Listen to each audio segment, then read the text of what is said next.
पूजा ma'am साहब। हाँ? बोला तू यहाँ? हाँ मैम साहब यहाँ। आज जब तक हम तारा के लेके अपन गाँव ना चल जाए तब तक तू जहाँ जहाँ जइबू वहाँ हमरा के पैदू। और याद बा ना वो फोटो हमार तहार प्यार के सबूत। वो फोटो हम पूरा शहर के दिखाई, तार माई के दिखाई, तार बाबू के दिखाई।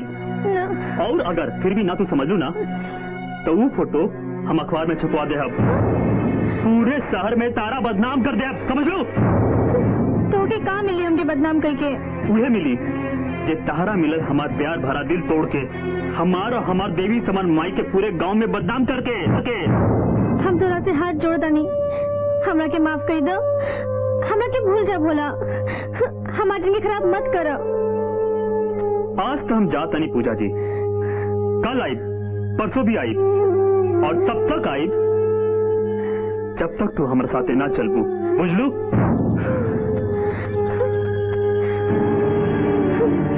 अब हम क्या करें? ये बकलों तो हमारा पीछा नहीं के छोड़त।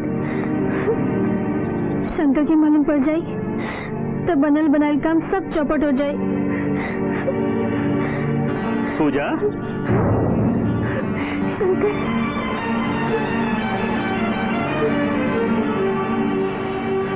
पूजा, ताहार आंख में आंसू? शंकर, ना पूजा, ना।